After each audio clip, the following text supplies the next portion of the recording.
Buddy, nagkaroon ka na ba ng problema or struggle sa audio? Nakinig mo dun sa ibang phones, nakinig mo sa TV, nakinig mo sa kung saan saang natunog, and you realize medyo off pala.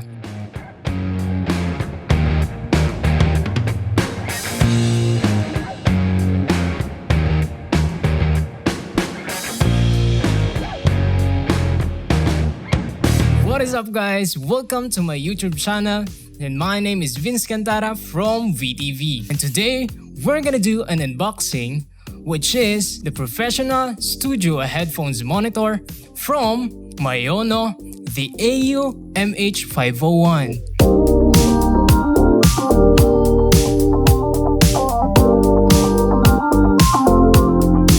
Disclaimer, I am not a professional audio editor or anuman composer or nag-edit ng mga audio, and this is not sponsored by any other companies or Lazada itself. But I think essential to sa mga nag-edit ng films. And for today, i-unbox na natin siya. Without further ado, let's go! Nandito na siya. Yan. So, the price is 1,424 to be exact. I will leave the link of this product down below after ko mabuksan. Yes, and this will gonna be just unboxing video lang naman. How is the packaging? Tingnan natin. Let's go to the camera B para sa unboxing. Let's proceed. Cut natin siya dito. Butas. Yan. Just be careful na mawasak na yung yung box.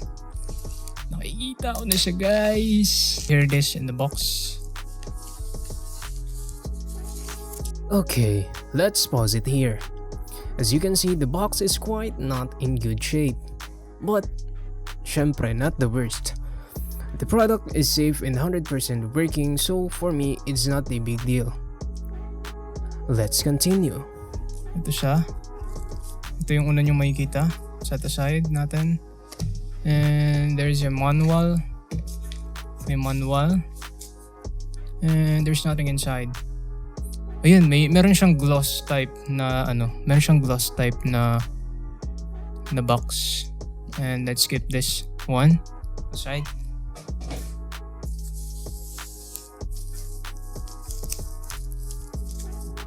And here it is. Excite ako, grabe.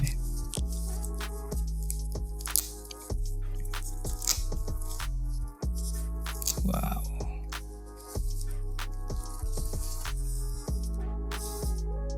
Wow. Unang hawak, napaka-premium ng feeling niya. Left and right. Yung foam maganda. May spring. Nabalik. Ganda. Wow. Tapos adjustable.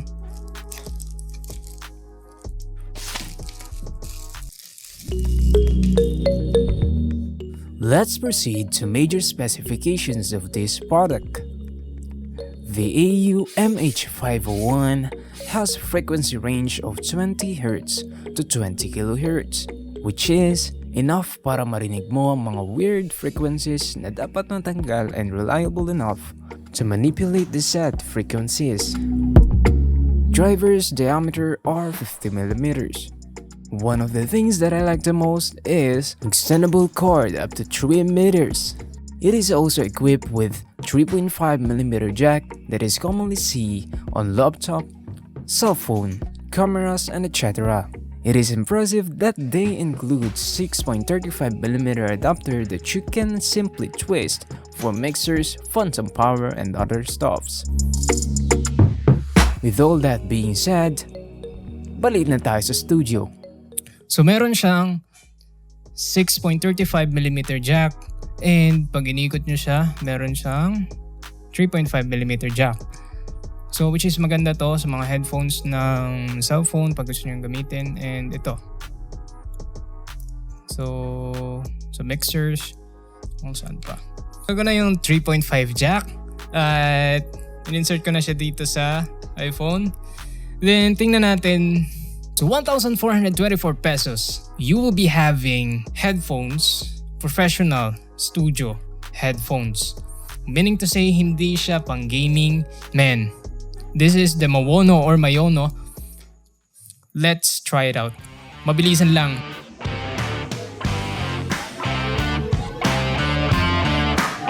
Here's the moment of truth. Ipi-play ko yung reaction video ko ng Skyline ni Kong TV. Ni Kong TV ng Team Payaman. Yun. Tingnan ko kung maayos. Wow.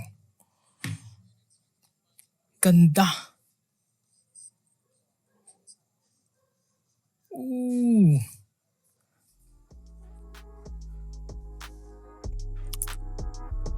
Wow. Ganda. Man. Nakakaiyak.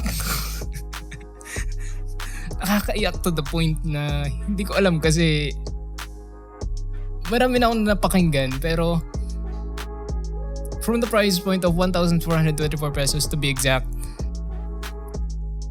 ang ganda ng quality niya. Ang ganda ng build quality and hindi ko alam kung matuturn apart agad siya. Pero I think napaka-sturdy niya.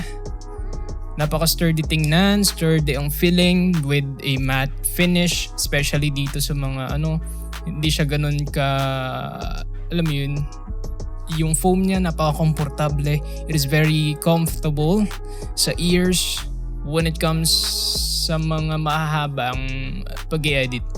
And yun, meron ditong logo. They have the Maono or Maono logo. Di ko alam yung pronunciation. Comment down below kung ano yun. Lagyan nyo na lang ng mga kudlit-kudlit. Di ko alam kung yun. So, maalin na doon. Maono or Maono. Man, this is awesome. Sabi nga nila, malaki ang percentage ng sounds when it comes to films or videos. And ito yung isa sa mga dapat pag-investan ng mga nag-e-edit or ng mga kahit enthusiasts, then ma-appreciate mo yung mga works ng mga idols mo. Ito yung pinakang function niya to be for being a monitor headphone.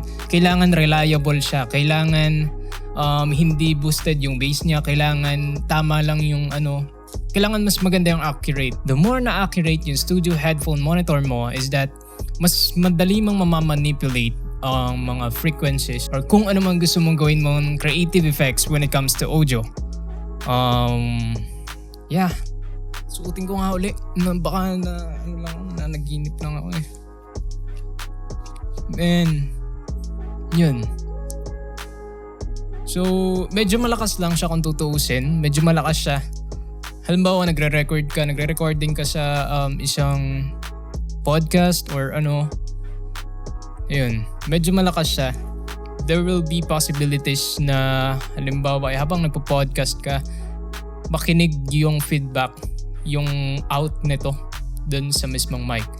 Depende na lang kung malaking mic or large diaphragm mic yung gagamitin mo or more on focused mic.